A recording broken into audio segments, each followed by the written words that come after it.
um podcast na Kombi com um convidado especial e a conversa foi apimentada. Foi? Quer saber? Coloque seu cinto, vem com a gente, senta no sofá e aperte o play.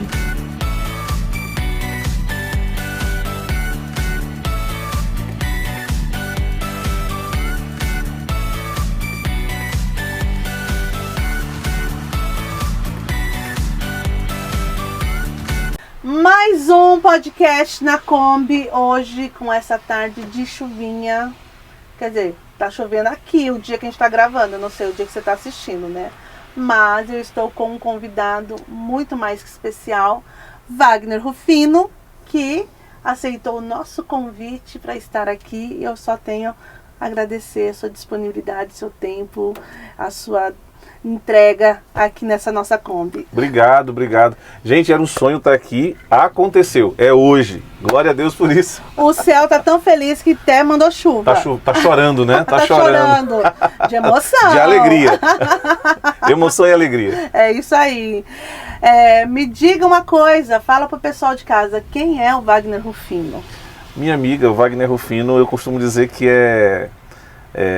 eu me coloco como pai, marido, filho, presbítero, advogado, escritor também, pregador da palavra, e assim vai. Algumas outras qualidades, quem sabe, né? Vamos colocar assim, mas a gente vai trabalhando isso aos poucos, né? E vocês vão descobrir que é um homem sábio, mas aguarde aí que tem muita história. Diz ela.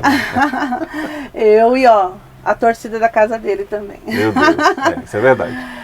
Sua infância, como que foi, aonde que foi, onde você nasceu? Muito bem, vamos lá. Eu sou pernambucano, eu sou da cidade de Recife, né? Eu nasci e me criei entre Recife e Olinda. Nasci em Recife, fiquei lá até mais ou menos os meus 8, 9 anos de idade, mudei para Olinda e fiquei lá mais ou menos até os meus 13, voltei para Recife, onde fiquei até casar. Eu casei com 19 anos de idade, não me arrependo disso, tá? Repito essa informação, estava conversando com a Roberta aqui agora há pouco, esse ano agora, junho próximo, dia 19 de junho, fazemos 25 anos de casados. E ele não se arrepende mesmo, porque ele fala isso com o maior orgulho. Falo e repito isso o tempo todo, né? Repito isso o tempo todo. Não só não me arrependo, como... talvez o meu arrependimento foi não ter feito isso antes, gente, que eu estaria completando mais de 25, né? Mas aí você ia ser um menino casando. O que é que tem agora? Agora o pessoal casa com 30, 40 anos de idade, na nossa época era diferente, né? Verdade. A gente sabia o que queria, né? Eu acho que era mais decidido, não era? É verdade, isso é uma realidade. Só um parênteses aqui, porque ontem eu estava conversando com um líder de jovens também. Porque eu falo um líder de jovens também, porque o Wagner foi líder de jovens por muito tempo, né? E a gente estava falando dos jovens solteiros. E a gente estava falando exatamente isso. Tem uma fase que as pessoas são decididas e parece que passa de um tempo, parece que o negócio não flui mais. Por exemplo, quando você começa ali em 18, 19 anos, parece que você quer, é isso mesmo que você quer. Mas se você chega nos 30 sem casar, você já não sabe mais o que você quer da vida, gente. O que acontece? Tá, vamos lá. Primeira break news aqui, hein, gente? Primeira polêmica. Polêmicas. Gente, o pessoal não sabe o que quer. Nós somos de um tempo... Nós que já passamos os 40, somos de um tempo em que a gente não tinha WhatsApp, Orkut, não tinha Facebook, não tinha Instagram, não tinha nada. Então a conversa tinha que ser pessoal. Olho no olho. Se quisesse conversar, tinha que ir até a pessoa e falar.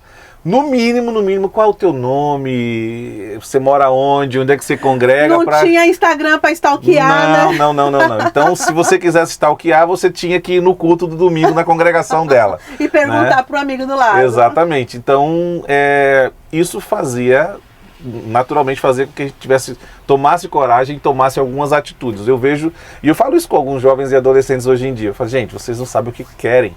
E se sabe o que quer, não tem coragem de tomar uma atitude. E aí fica sempre conversando. Detalhe, conversam por WhatsApp, pelo Instagram, conversam por outras redes sociais, mas quando chega cara a cara não sabe o que dizer.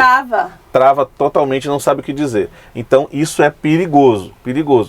E é por isso que muitas vezes a gente vê aí o pessoal frustrado com o relacionamento, Não, né? e às vezes tá do lado da pessoa e tá conversando pelo WhatsApp, gente, pelo amor de Deus. Se não toma atitude, não pode cobrar nada de ninguém. Mas você foi uma pessoa de atitude. Claro, eu conheci a Cleide. Namorou Cleidinha e casou Cleidinha. Eu comecei a namorar com a Cleide, eu tinha 15 anos de idade, que os adolescentes não ouçam isso. E ela tinha 13 e ia fazer 14 no mês seguinte. Eu conheci a Cleide dia 22 de janeiro, eu sou bom de data, 22 de janeiro de Pelo 95. menos algum homem é bom de dar. Prontinho. Vamos lá, pode continuar? Pode. Eu conheci a Cleide no dia 22 de janeiro de 95, tá? No dia 20, isso era um domingo, eu fui tocar na igreja dela.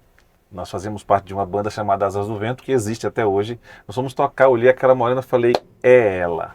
Asas do Vento? Asas do Vento, lá de Recife. E aí tem uma história longa aí também. Eu comecei a tocar nessa banda com 13 anos de idade. E no domingo seguinte, dia 28 de janeiro de 95, eu pedi a Cleide namoro. Bem rápido. Não, sem perda de tempo, pelo amor de Deus. O negócio tem que acontecer. Eu sabia o que eu queria. Eu queria aquela morena pra mim, pelo amor de Deus. Então, em uma semana, eu pedi ela em namoro. No dia 12 de junho de 97, nós noivamos. E no dia 19 de junho de 99, nós casamos. E agora faz 25 anos. Olha aí, ó. Tá vendo? Tá, as datas eu lembro, hein? Eu lembro do primeiro beijo, calma, isso para cenas do próximo capítulo, né? Você, jovem que está assistindo, uma coisa você tem que aprender. Decore as datas. Exatamente, gente. Vai que a senha do celular é a data É do a seu data, casamento. é aí, ó. Não me perco, não. Casou com Cleide lá no Recife. Lá no Recife. E como que veio parar em Barueri? Pois é. A nossa vinda para Barueri foi uma coisa assim bem... Eu não gosto de espiritualizar as coisas, mas eu lembro de uma história muito, muito, muito rápida assim que eu vou contar para você. Nós casamos em 99, a Ellen nasceu em 2000. Nós casamos na metade de 99 e a Ellen nasceu no final do ano 2000, em dezembro de 2000. A Ellen já com 2 anos e pouquinho, isso em 2003, eu recebo uma ligação da minha mãe que morava aqui em Barueri e ela fez uma pergunta para mim. Falou assim, olha Wagner, por que você não vem morar em Barueri? Eu dei uma resposta para ela e disse o seguinte, olha, para Barueri eu não vou nem a passeio. Para São Paulo, na verdade, eu não vou nem a passeio. E isso ficou gravado, isso era uma quarta-feira. No domingo, eu fui tocar com a banda numa manhã missionária. E aí o pregador está pregando, de repente Deus toma aquele pregador, ele vira para onde eu estou sentado, sem apontar para mim, ele disse assim, Deus falou contigo essa semana. E você foi convidado para ir morar num lugar que você disse que você não vai nem a passeio. Vixe. Não, foi muito objetivo. Pois diz Deus, prepare suas malas porque é para lá que você vai. Tome. E aí eu estava sozinho, a Cleide não estava comigo pela manhã, voltei para casa, sentei, conversei com ela, falei, Deus falou comigo, desse jeito aqui. E o que a gente faz? Ela falou assim, se for Deus, Deus vai confirmar. O que você faz? Faz de conta que Deus não falou e vamos para o próximo culto. No culto da noite, nós fomos tocar numa outra igreja. Aí ela já estava junto. Agora sim, agora à noite junto comigo. E a gente está tocando, no momento da palavra, era um diácono da igreja que estava pregando. E eu lembro que Deus começou a falar por meio daquele pregador. E aí de novo Deus toma aquele homem em profecia e ele vira de novo para onde eu estava. E ele fala praticamente as mesmas palavras. Deus falou contigo hoje pela manhã sobre um convite que você recebeu na quarta-feira à noite. E você, quando recebeu o convite, disse que não iria nem a passeio.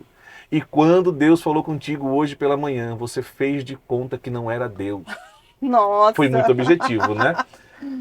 Só faltou falar, Wagner Rufino. Pois é.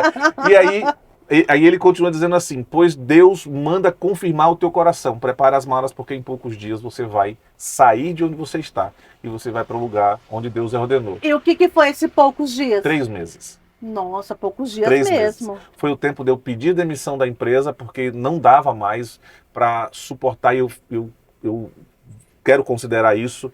A chamada de Deus, ela é irresistível. Porque quando o Senhor coloca algo no teu coração, a melhor coisa que você tem a fazer é obedecer à voz do Senhor. Nós chegamos em casa, conversei com meu sogro também, um homem muito sábio, conversei com meu sogro. E aí, imediatamente, a primeira impressão dele foi assim, bom, se é isso que Deus quer, você vai. Depois, quando você estiver bem lá, você volta para buscar a Cleide. Cleide levantou a mão e falou, não, nós casamos para viver. Então, se ele vai, eu vou também. Vai todo mundo junto. Se for para sofrer, vai todo mundo junto. E olha, que para resumir, a gente continuar depois em outro momento, sofremos.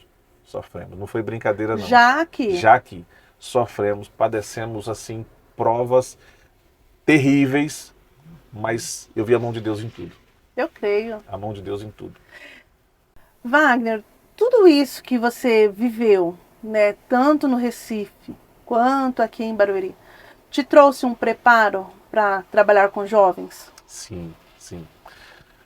Olha, eu vou te contar uma experiência muito pessoal. Gente, eu vivia praticamente sozinho, meio que largado, apesar de que minha tia era basicamente minha mãe, e a gente vivia situações assim desesperadoras, né? Aqui em São Paulo, já como líder, eu trabalhei algum tempo como líder de jovens, algum tempo como líder de adolescentes. Para quem não sabe, também já fui líder setorial.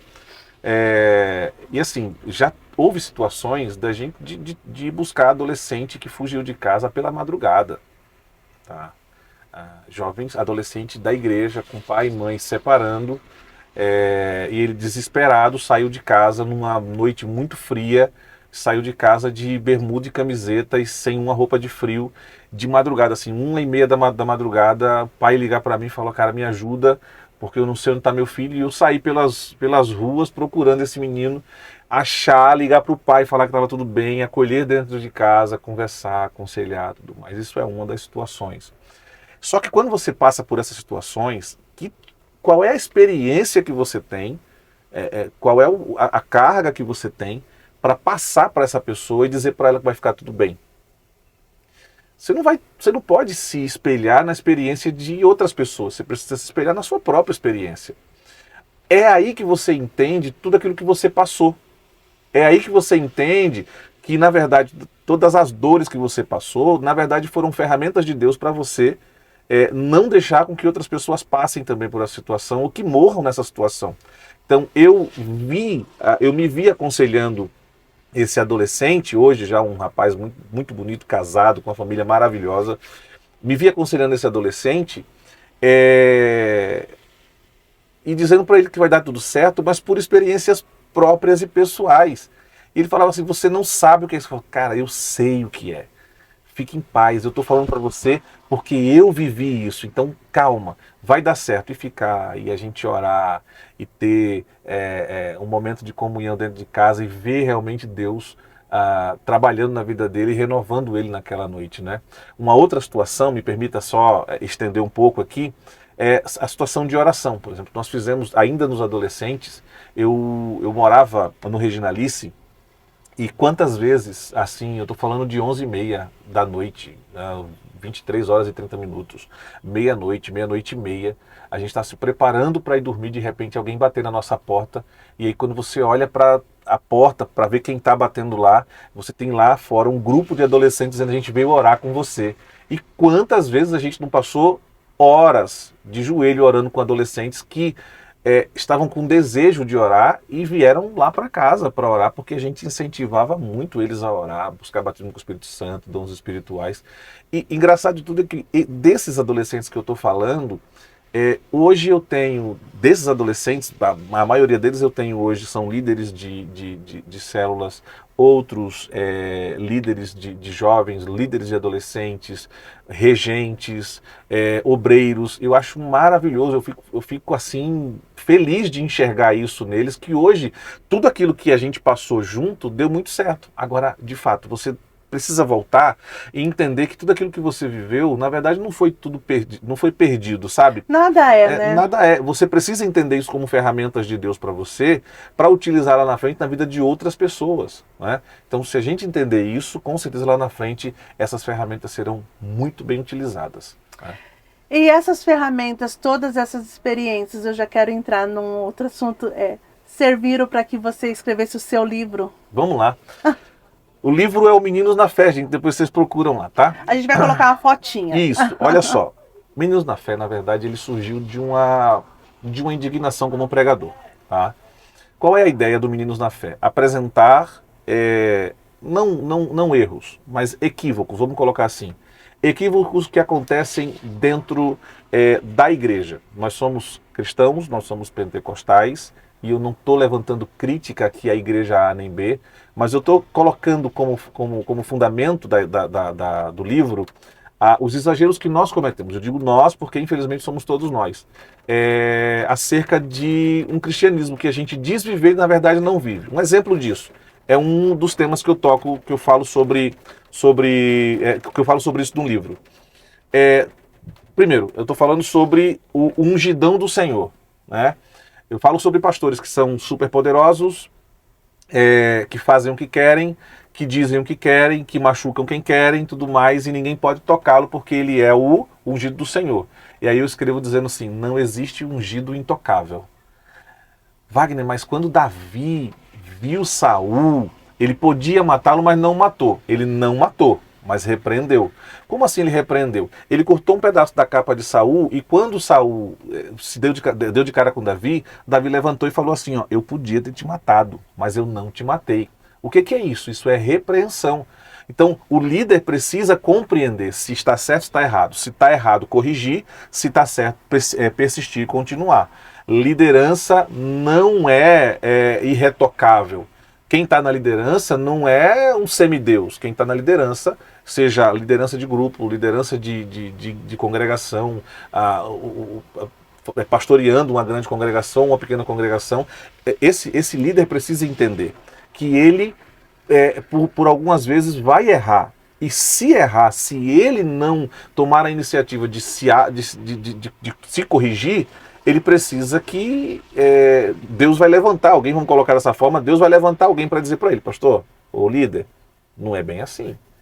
E ele precisa ter a consciência de humano que ele é, de voltar um pouco e corrigir aquilo que ele fez. A gente precisa sempre ter a humildade, né? Humildade.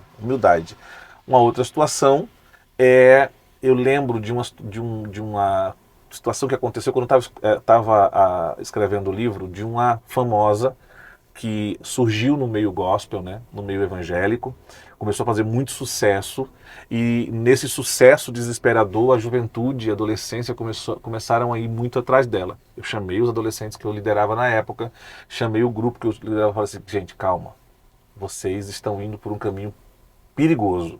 Porque lá na frente, eu estou dizendo para vocês que vai acontecer, não estou achando, vai acontecer. Essa pessoa, ela vai causar algum problema e vai derrubar um monte de gente junto com ela. E aí foi justamente o que aconteceu.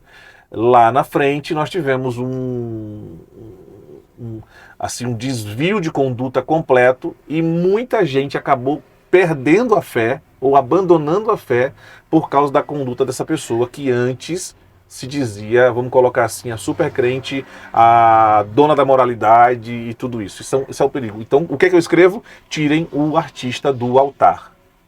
Lugar de artista é em palco.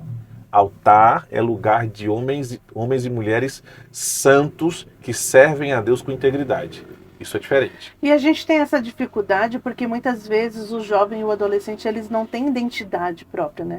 E eles não sabem ser quem eles são, independente da referência. Por exemplo, eu quero ser que nem fulano. Tá, mas você não é fulano. Não é fulano. Você é você. Exatamente. Você pode gostar do que ele canta, você pode gostar do que ele fala, mas eu sempre digo para os adolescentes serem muito criteriosos, porque a nossa bússola é a Bíblia. Se a pessoa está falando o que está escrito na Bíblia, porque senão acontece isso que você está falando, né? Vem alguém, fala qualquer coisa, arremata um monte de fãs, de seguidores, e de repente eles ficam sem ter por onde se guiar, porque tudo que aquela pessoa falava eles consideravam uma verdade, né? A ideia do mundo hoje é o seguinte, a ideia do mundo é, você precisa modificar, alterar, adequar, adaptar a sua identidade de acordo com aquilo que você deseja viver. Isso é um grande erro. O que é identidade? Roberta, uma coisa que é muito, muito interessante. Quando você tirou o seu primeiro RG, há muitos anos atrás, quando você era criança talvez, a foto foi mudando porque a gente vai envelhecendo, mas você nunca deixou de ser a Roberta. Sim. As coisas ao redor vão mudando. Características pessoais, físicas vão mudando. Mas quem você é não muda. Então, quem eu sou? Eu sou o Wagner Rufino. E há uma história até por trás desse nome, né? E o que me define, é exatamente isso. Identidade é aquilo que me define, de forma bem objetiva. E eu preciso entender o que me define a partir dos princípios que eu vivo, que são estabelecidos sobre a minha vida. Eu escrevi sobre isso recentemente num artigo que eu escrevi, dizendo o seguinte: quando você se alia a alguém, você abraça os princípios dessa pessoa, dessa amizade nova que você abraçou. Então é assim, Tiago diz que aquele que se constitui amigo do mundo constitui-se inimigo de Deus. Veja que não é Deus que se torna inimigo da pessoa, é a pessoa que se torna inimiga de Deus. E por que essa pessoa se torna inimiga de Deus? Porque quando ela se torna amiga do mundo, ela não fica só na amizade, ela abraça também princípios. Então esses princípios começam a te definir, tá? Eles se definem. Então, como eu sirvo a Deus, quais são os princípios que me definem? São os princípios de Deus, certo? Então, quem eu sou? Quem eu sou? Eu sei quem eu sou a partir dos princípios que estão estabelecidos sobre a minha vida. Se eu sirvo a Deus, eu abraço os princípios do Senhor, e esses princípios definem a minha identidade. Se for o contrário, da mesma forma, se eu abraço o mundo vai definir quais são os princípios, e eu sou amigo do mundo, então eu sou aquilo que me define. Deu para entender, mais ou menos? Porque não são princípios que se complementam, eles são princípios que se chocam. São extremos. Sim. Né? As direções que eles obedecem são completamente diferentes. Completamente diferentes. Os princípios de Deus te levam para uma direção, os princípios do mundo te levam para uma outra direção. Eu preciso entender que princípios eu desejo viver. Então, a partir dos princípios que eu desejo viver, esses princípios me definem e dizem quem eu sou.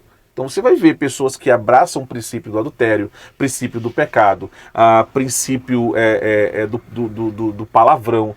E isso define a pessoa. Agora, só que, Wagner, mas tudo bem, então essa escolha que eu faço a partir dos princípios que me definem, o que isso quer dizer? Isso quer dizer que eles não vão apenas definir o que você é, ou quem você é agora, eles vão definir também o teu destino.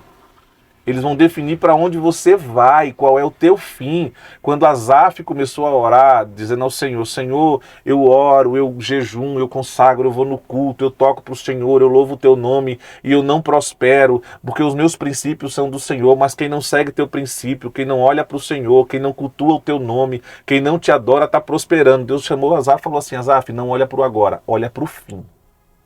Olha para o fim. Como assim, Senhor?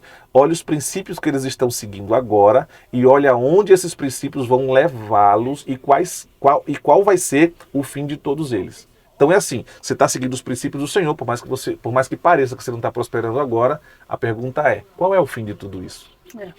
Tá? Agora, o seu livro, falando sobre isso, para alguns pode gerar como se fosse um certo tipo de protesto. Tá. Ou um certo tipo de crítica. Também. E, recentemente...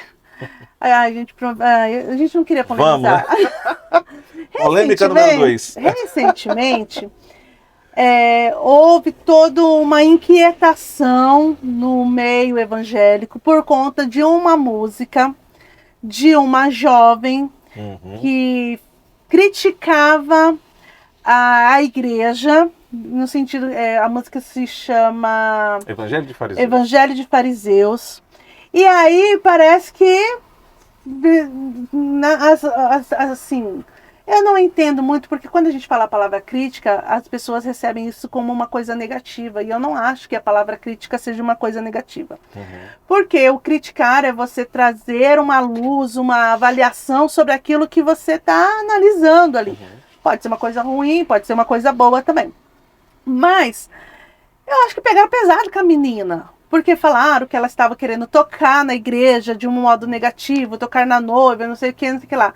E eu parto do princípio que as pessoas, elas põem para fora a experiência das quais elas viveram. Então, assim, eu acho que é possível que alguém fale assim: essa crítica não serve para mim. Mas não dá para eu invalidar a crítica de onde que ela está fazendo. O que você pensa sobre tudo isso? Vamos pensar o seguinte, veja só. Eu primeiro, sobre a questão da generalização. É perigoso. Sim. Tá? Eu não posso generalizar, porque seria mais ou menos como dizer o seguinte: hospital é lugar de morte ou de vida. Então, hospital não é lugar de morte. Hospital é lugar de vida. Se fosse lugar de morte, era cemitério, certo? Ou necrotério. Hospital é lugar de vida. Você leva alguém doente para que essa pessoa seja recuperada e restaurada. Então, necessariamente, o hospital é lugar de vida. Isso não quer dizer que no hospital não aconteça mortes. Tá? E ainda assim, ele não vai ser lugar de mortes. Ok? Wagner, por que você está fazendo essa comparação? Estou dizendo para você que a igreja, como o hospital que não é lugar de morte. Hospital é lugar de vida. Ou a igreja é lugar de gerar vida. Isso também não quer dizer que na igreja não aconteça mortes. Sim. E por que acontecem mortes, eu estou falando de mortes espirituais, na igreja? Justamente por causa da religiosidade. Talvez seja isso que a cantora quis trazer à tona. Há religiosidade na igreja? Sim, há religiosidade quanto à questão de costumes, há religiosidade quanto à questão dos exageros, há religiosidade quanto à questão dos modelos de adoração, há religiosidade em relação à questão do modelo de culto. Então, a religiosidade em relação a muita coisa. Qual é o grande problema? Eu preciso saber o que é religiosidade, o que não é religiosidade, o que a Bíblia diz. Tá? Então, eu não posso generalizar. Primeiro ponto, eu não posso generalizar achando que todo mundo que serve ao Senhor, principalmente os grandes, eu digo os grandes aqui, aqueles que estão dentro do ministério, que lideram as grandes igrejas, são fariseus. Né? De fato, há dentro desses grandes pequenos grupos onde eles se alinham um com o outro e só chega ali quem eles querem. Mas ainda existem, e eu creio que são a maioria, grandes homens e mulheres de Deus. Sim. Isso é o segundo. Terceiro, eu não posso pegar uma experiência pessoal e trazer isso como uma regra. Então é mais ou menos assim, você vai contar um testemunho na igreja, vou fazer uma comparação bem boba aqui. Você vai contar um testemunho na igreja. Quando você conta um testemunho na igreja, você vai dizer assim: irmão, se Jesus fez assim comigo, ele vai fazer assim com você também. Não é. Não é. Então eu não posso pegar um testemunho pessoal, uma experiência negativa ou positiva pessoal e fazer daquilo uma regra. Né? Então essa experiência, talvez ela tenha vivido experiências muito negativas na igreja. E há, inclusive, quem perca a fé ou abandone a fé por causa disso. E ela resolveu persistir na fé, só que protestando. Essa música é um protesto. E ela protesta com a Bíblia diz que quem tem ouvidos ouça. Agora veja uma outra coisa, eu falo isso como quarto ponto e encerro pelo menos desse ponto de vista, né? O que norteia a tua fala e a tua música. E aí eu entro na questão da pessoa, a cantora. Eu vi um pastor falando esses dias agora, eu acho que ontem à tarde ou hoje de manhã, que acessou lá o Instagram dela e ela coloca lá no Instagram que quem fez o desaguar da vida dela foi Djavan. Desculpa. Assim, quem norteia a minha vida é Jesus. Quem norteia a igreja é Jesus. Quem norteia a noiva é Jesus. Homem não faz isso.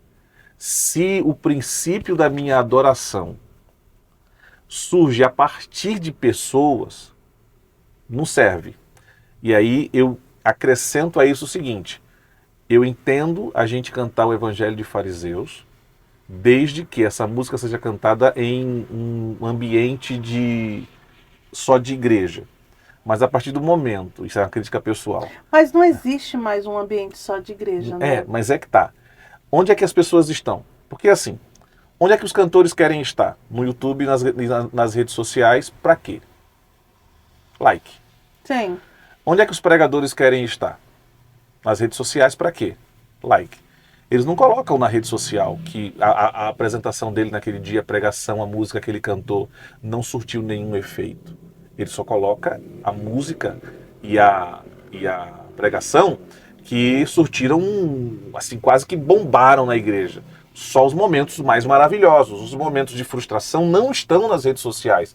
Então, eu digo que hoje há um grupo de adoradores e pregadores que são caça-like.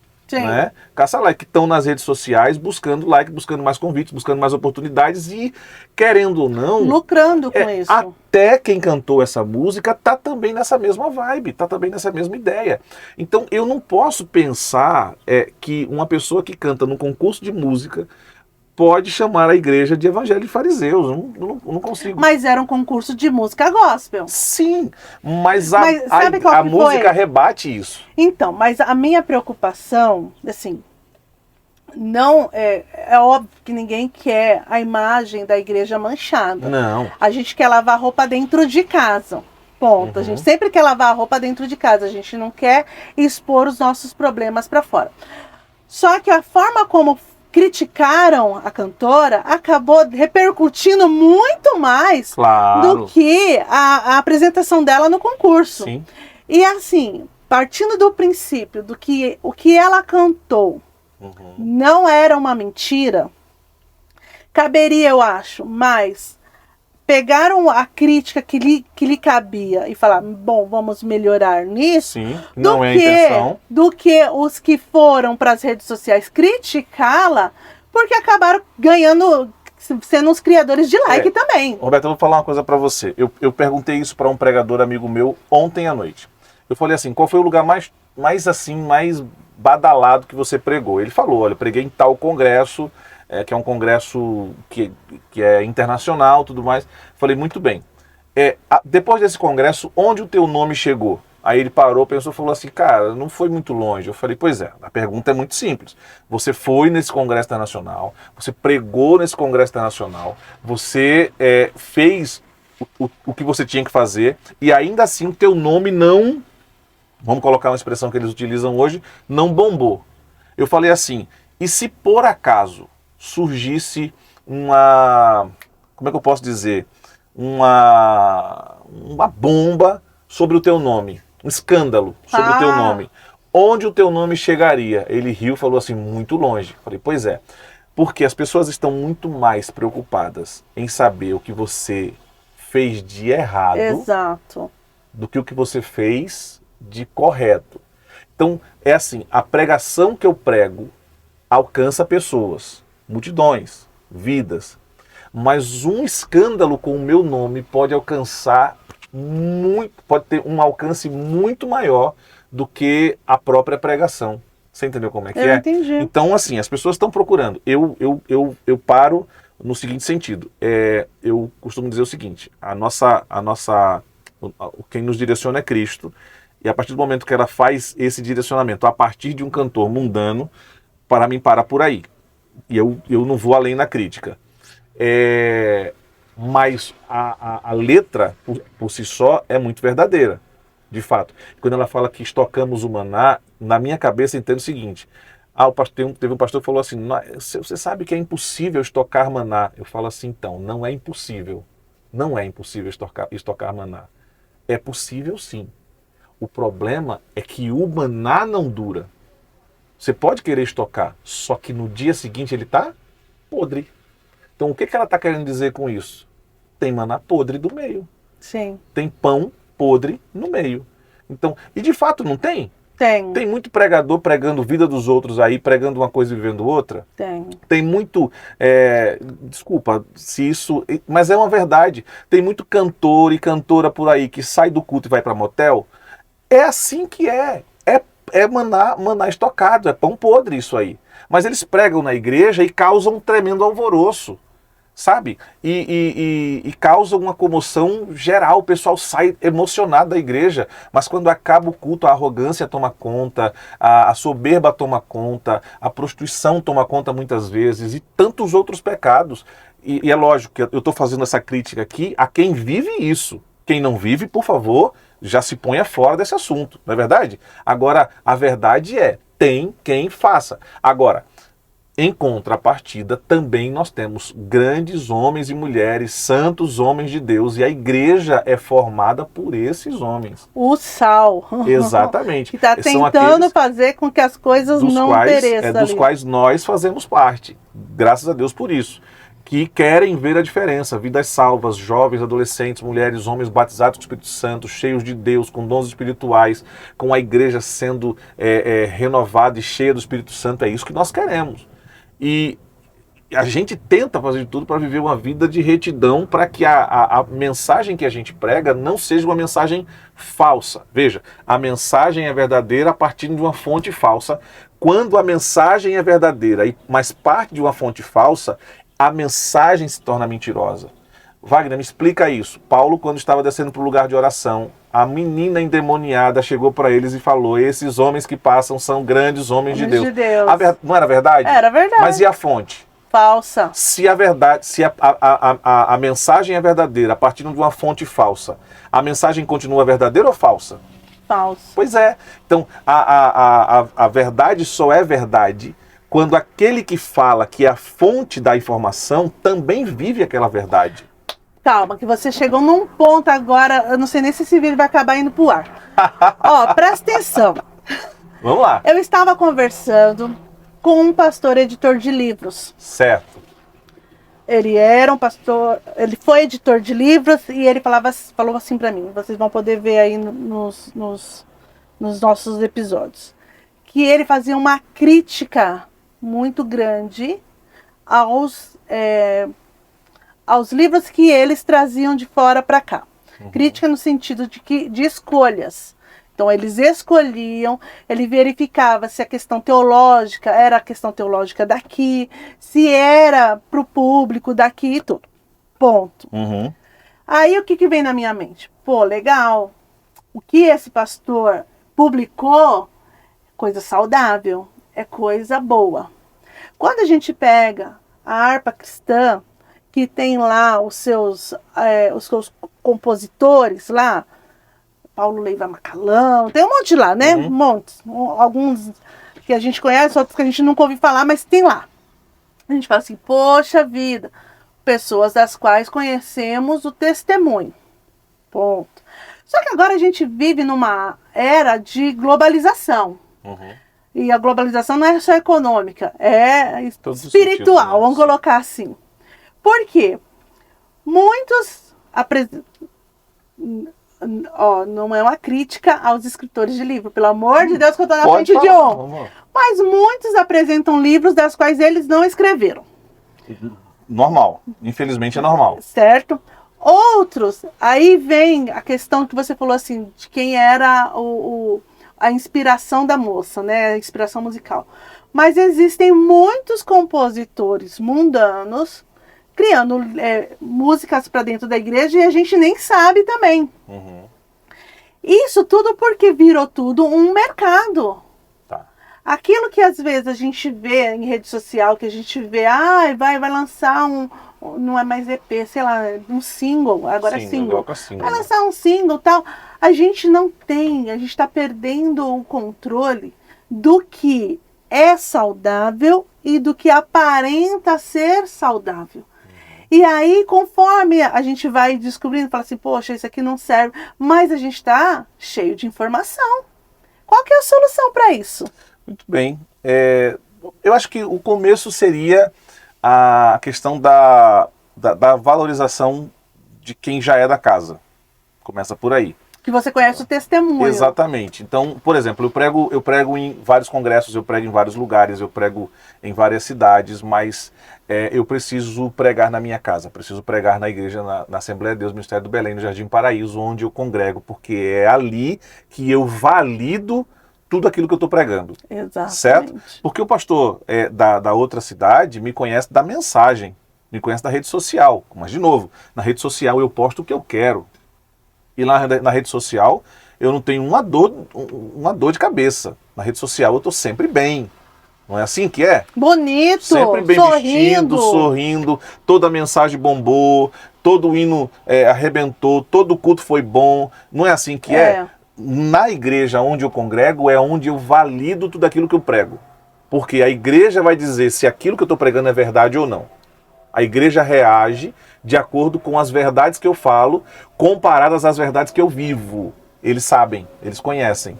Eu costumo dizer que eu espero que a minha esposa e meus filhos glorifiquem a Deus quando eu estou pregando, porque se eles não conseguirem, tem coisa errada em mim. Sim. Tá? Começa por aí. Então, a gente precisa começar valorizando quem já está na casa. Ah, mas o fulano de lá prega melhor, que ele pregue na outra congregação. Ah, vai, então nesse caso a gente corta essa ideia de convidar cantores, convidar pregadores. Aí eu entro na outra questão, na questão do comércio, por exemplo. Enquanto tem pregador da casa que faz o maior esforço para pregar a palavra do Senhor, cheio da unção de Deus, graça de Deus, misericórdia do Senhor, bondade de Deus, palavra, sabe? E tem meninas e meninos ali, homens e mulheres, assim, apaixonados pela adoração ao Senhor, que querem adorar Jesus e não recebem oportunidade para isso. Chega um outro camarada de uma outra cidade, de uma outra igreja, que tu não sabe de onde vem, tu não sabe como é que é a vida dele, talvez seja lá aquela questão do viver e não fazer, né? Aquela mensagem verdadeira da fonte mentirosa, e vem aqui, cobra caro e a gente paga. Desculpa, a gente está pagando muito caro por aquilo que o Senhor nos entregou de graça. Wagner, você não prega fora? Prego fora. Bom, eu nunca cobrei um centavo para pregar. Ah, mas os irmãos ofertam para você, querendo fazer, faça. Eu recebo de bom grado, nunca, não nego isso. Recebo de bom grado, mas eu nunca estipulei valor nenhum para ir.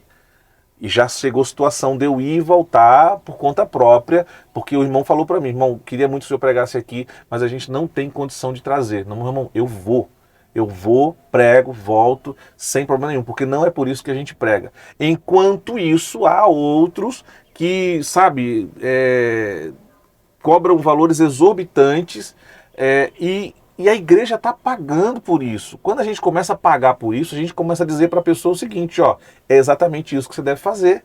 Está validando, né? Eu conheço pregador que ele disse ao pastor dele que domingo à noite ele não vai para a congregação dele porque é a noite do ganha-pão. Meu irmão, com toda a sinceridade do meu coração, você não vai para cultuar, você não vai para adorar, você vai para ganhar seu pão? Tem alguma coisa errada. Tem, né? coisa errada aí. Então começa por aí. Talvez eu possa estar, e sinceramente nesse ponto eu gostaria de estar muito equivocado, mas eu acho que começa valorizando quem está dentro. Agora veja bem, a valorização vai além de só dar a oportunidade, a valorização vai também na questão do preparo. Tá? Eu costumo dizer que nós assembleianos, quando recebemos um cargo na igreja, por exemplo, a gente recebe junto com o cargo a unção do se vira. Já viu falar da unção do se vira? Não. Não, já ouviu falar da unção do se vira? É assim, é mais ou menos assim. Roberto, agora, a partir de agora, você vai ser líder de tal grupo. Pastor, mas qual é o projeto? Se vira. Se vira. Então, eu quero resultado, mas eu não te digo que resultado que é. Eu quero que você faça alguma coisa, mas eu não te digo o que é. Então, a valorização aqui não é só te dar a oportunidade de fazer, é te preparar para fazer. O que a gente tem de líder não é crítica, mas é uma constatação. O que nós temos de líderes assembleianos despreparados, que está na frente de grandes grupos, até de grupos assim promissores, que tem projeto de Deus promissores, agora que não sabem o que fazer porque ninguém disse para eles como se portar naquele cargo, sequer como começar, sabe? E aí ficam rodando e vão ter que aprender com os próprios erros, só que você vai errando. Quando você aprender, infelizmente, já foi gente embora. Perdeu muito tempo. Já perdeu muito tempo, já perdeu muita gente. E se perderam vidas, já ficaram para trás. E eu falo sobre isso também no livro Meninos na Fé, eu falo sobre isso. Então, a gente deixou gente para trás, feriu muita gente. E não é esse o caminho que o Senhor quer para nós. Então, a solução é preparo. A solução é preparo e a solução também é valorizar aquele dos quais nós conhecemos o testemunho. O testemunho. Onde é que você valida aquilo que você prega? Na sua casa. Começando de dentro de casa, de fato, né? E aí você estende essa validação para a igreja. Pregue fora, cante fora. Mas tem uma casa, né? Mas tem uma casa. Muitos não têm, né? Essa é a questão. Muitos não têm. Você liga e fala assim, irmão, quem é teu pastor? Veja bem. E aí é o seguinte, você está pregando, fazendo a obra do Senhor, Não, dura cantando quando por aí. fala, né? Eu tive problema com aquele pastor, com aquele, não entenderam o meu chamado, não entenderam. Como aí? E é perseguição, todo mundo está perseguindo ele. Desculpa, irmão. Você é uma formiguinha no universo, mano. Você é um grão de areia no universo. Você não é tão bom assim para todo mundo estar te perseguindo. Não é possível. Alguma coisa errada Alguma tem, coisa né? tem, né? Alguma coisa errada tem. Pois é. Wagner, quais são seus planos futuros? Pretende escrever mais? Pretende fazer o quê? Vamos lá, Roberta, eu faço muito artigo, né? Artigos menores, assim, de 4, 5 páginas. Deixo guardado lá. Tenho sim projeto para fazer outros livros, mas por enquanto a minha ideia principal é divulgar um pouco mais o Menino na Fé, fazer com que outras pessoas conheçam, ainda que lendo se sintam confrontados, essa é a ideia, mas que o Meninos na Fé realmente toque algumas pessoas para que a gente entenda que qualidade, que tipo de culto nós estamos oferecendo ao Senhor, não é? O que nós estamos fazendo nos nossos altares? Né? Então, começa por aí. A graça não suporta tudo, né? Não, de jeito nenhum. Porque às vezes as pessoas falam assim, não, a graça de Deus é para Deus, então tá bom. Então, é para Deus, tá bom, ele entende, ele conhece, não sei o quê, e vai empurrando, né? Exatamente. E Deus é muito seletivo. Por incrível que pareça, Deus é seletivo. E assim, Deus não é seletivo para a salvação. Deus salva você, Deus salva a mim, dependendo do nosso passado. Contudo, para receber a adoração, o Senhor exige preparo. Então, eu vou pregar a palavra do Senhor numa determinada congregação. Por misericórdia, eu não preparei absolutamente nada, mas por misericórdia Deus vai lá e age no meio da igreja. Mas eu sou repreendido por Deus pela minha falta de preparo. E eu não me alegro com isso. Se eu fizer um negócio desse, eu não posso me alegrar. Cheguei aqui, o pastor falou, você prega hoje. Mas eu não preparei nada. Como assim não preparou nada? Você é obreiro, você é cantora, você é cantor, não preparou nada. Já que é para Deus, vai, né, irmão? Meu irmão, você pode cantar, Deus até pode agir, mas o Espírito Santo de Deus vai te incomodar e te repreender, dizendo assim, você não pode fazer um negócio desse. Porque se fosse para fazer uma audiência, você ia preparado. Exato. Se fosse para fazer uma outra coisa qualquer, uma prova, você ia preparado. Por que para servir a Deus, na casa de Deus, sabendo que possivelmente você vai ter, inclusive, oportunidade, você vai se preparado? Que estranho, né? É muito. Mas como é para Deus, Deus recebe, né? Nossa. Estranho isso. Só a gente mesmo faz um negócio desse. Isso é coisa de pentecostal, viu? Eu fico pensando. Diga-se de passagem. Eu fico pensando que Deus só não destruiu o mundo porque ele fez aliança com Noé. É verdade. De vez em quando a gente vê um arco-íris no céu e fala, Senhor, eu estou entendendo tua paciência. É verdade. Que é maior que a nossa, né? Graças a Deus por isso. Graças a Deus. Então, podemos esperar, de repente, mais livros surgindo? Com o tempo. Eu não sou um exímio escritor como conheço alguns amigos, não. Eu demoro para escrever porque eu penso, repenso, apago, escrevo de novo. Tanto é que o Meninos na Fé, gente, para quem ainda não conhece, é um livro de 70 e poucas páginas, 80, se eu não me engano, assim, de cabeça, 83 páginas. É um livro que como o pessoal fala, você lê numa sentada. Você senta no ônibus e, se vacilar, dependendo da distância, você já chega no ponto final, já no finalzinho do livro. Mas tem conteúdo. Tem. É desafiador. Eu me sinto... Eu já reli e tem coisas que eu escrevi lá e eu digo assim, se fosse hoje, será que eu escreveria isso aqui? De tão desafiador de tão desafiador que é. E desafia a mim mesmo. Hoje eu repenso aquilo e falo assim, poxa vida, será que hoje, na minha realidade hoje, eu escreveria isso? Porque eu sei que acaba atingindo determinadas lideranças. Uma coisa que, vamos lá, eu escrevi o Meninos na Fé em 2016, lancei somente em 2022. Nossa, tudo isso? Pois é. E eu reli ele algumas vezes, mas não mudei absolutamente nada. E de 2016 a 2022, nós tivemos muitas mudanças políticas, mas eu trabalho um capítulo praticamente inteiro só sobre a igreja e a política. Interessante. Fica aí, quem está curioso que nem eu, vou ler o livro. Vai ganhar um de presente, tá? Depois tira uma fotinha lá. Bom. E ó, você aí que tá interessado também, ó, chama lá no Instagram que Sim. aí ele encaminha também. Sim, com certeza. Uma coisa que eu sei é, nós precisamos nos desafiar como cristãos, como servos do Senhor, a melhorar aquilo que nós estamos fazendo para Deus. Nós queremos de Deus sempre o melhor, mas a pergunta que eu faço é, nós estamos entregando o nosso melhor para Deus? A gente tem um negócio, nós somos muito relapsos, a gente sempre entrega um negócio mediano. Eu vou mudar a expressão aqui, não é mediano, porque é medíocre, tá? E o que é ser medíocre? Ser medíocre é viver na média o tempo todo. Gente, quem vive abaixo da média ou quem vive até a média é medíocre. Mas a gente, para ficar um pouco mais bonitinho e menos ofensivo, a gente usa mediano. Então, seja mediano ou medíocre, é isso que a gente tem entregado para o Senhor. A gente tem entregado uma adoração medíocre, uma pregação medíocre, um culto medíocre, e a gente quer de Deus o melhor. A gente começa o culto dizendo, Deus fala conosco, fala conosco, fala conosco, fala conosco, mas a gente não gasta 30 minutos de oração durante o dia.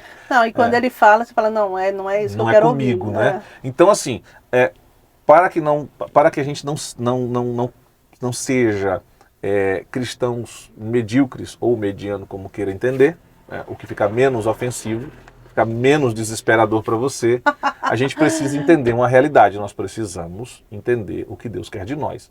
Se a gente quer o melhor de Deus, não faz sentido nenhum você querer o melhor de Deus e você não entregar para Deus, no mínimo, o seu melhor. Sim. No mínimo, o seu melhor. Até porque o seu melhor nunca estará à altura de Deus. A proporção é muito, assim, muito discrepante.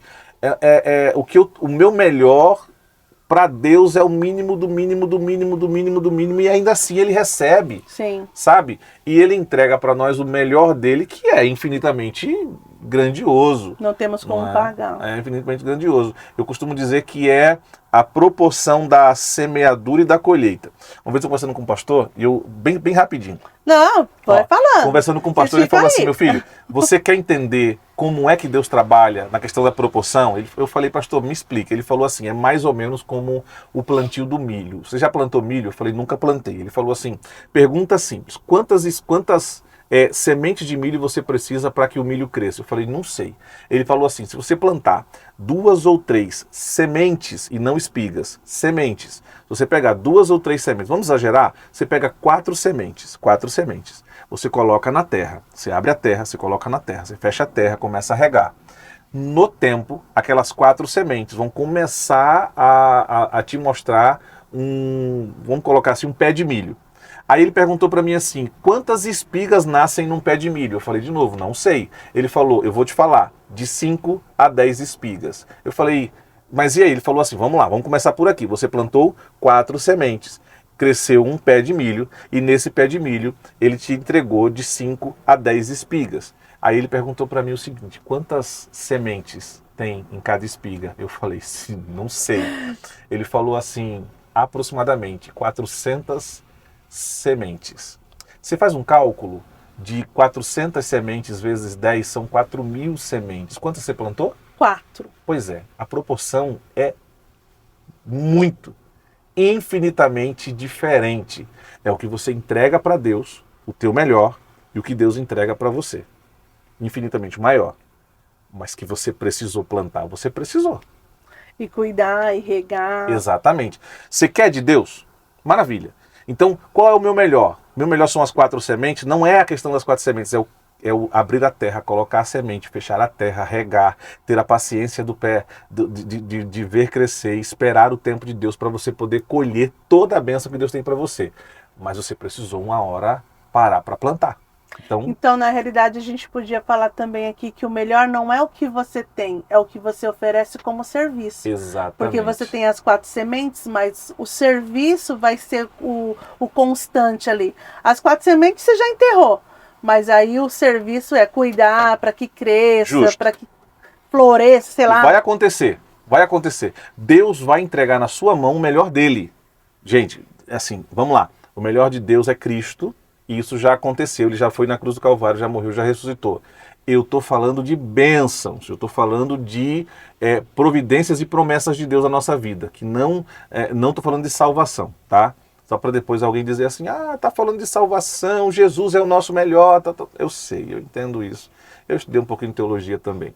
Então, a gente precisa entender isso. A proporção do que Deus tem para nós é muito maior, infinitamente maior, do que aquilo que nós temos para entregar para Ele. Você acha que Deus não tem gente mais afinada? Você acha que Deus não tem gente mais preparada para pregar? Você acha que no céu Deus não tem orquestras melhores, cantores melhores, anjos melhores, pregadores melhores? Tem! Mas Deus resolveu usar a gente, ouvir a gente, sabe? Num culto que às vezes não tem um músico bom, assim, de qualidade, um instrumento de qualidade, Deus resolve parar o céu e ouvir a igreja. Então, o que nós estamos entregando para Ele é o nosso melhor? Se for, de fato, nós receberemos de Deus o melhor dele também. Amém. Olha, eu acho que nosso tempo já foi. Gostei do nosso papo. Amém. Apimentado um pouco, né? Acho que isso que é bom, né? Vamos ver o resultado depois, né? Vamos ver. Quero ver resultados, viu? Quero ver resultados. Eu queria agradecer novamente sua disponibilidade de estar aqui, né? Já choveu, já parou de chover, já Verdade. choveu de novo, já parou de chover, já improvisamos, já montamos, desmontamos, mas no final deu certo. Deu certo. E eu quero entregar a nossa canequinha aqui como muito obrigado. lembrança, para que você tome seu cafezinho e lembre, olha, estive no podcast lá na Kombi, naquele dia de perrengue, de chuva, mas deu tudo certo. Obrigada mesmo. Obrigado. Quem não sabe, eu amo café e faço coleção de caneca também. Obrigado, tá? Olha aí, ó. E a gente vai deixar as redes sociais do pastor Wagner Rufino, para você achar ele lá, para você polemizar com ele, para você bater papo, convidar, ler o livro. Tem tudo isso lá nas redes sociais dele. E vai estar tudo isso aqui, ó, na nossa legenda, para que você possa acessar. E é isso. Suas considerações finais. Gente, muito obrigado. Roberta, Deus abençoe. Muito Amém. Obrigado pelo convite. De fato, era um desejo meu estar com você aqui. Isso aconteceu. Deus providenciou o momento certo, o tempo certo. E tomara que essa conversa alcance pessoas e, assim, no mínimo, nos faça melhorar um pouco. Sim. Essa é a minha briga diária. A minha luta diária é sempre ser um pouco melhor do que eu mesmo fui ontem. A minha briga não é contra ninguém, a minha luta não é contra ninguém, a minha luta é contra mim mesmo. Sou eu que preciso ser vencido por mim. E se eu melhorar um pouco cada dia, com certeza eu vou alcançar aquilo que Cristo quer para mim, não é? Então que essa conversa possa alcançar vidas, e essas vidas que forem alcançadas, sejam cristãs ou não, que possam entender que há realmente um projeto de Deus sobre a nossa vida, que a gente precisa viver esse projeto. Sim. Tá bom? Obrigado. Imagina, eu que agradeço e ó, te vejo no próximo episódio.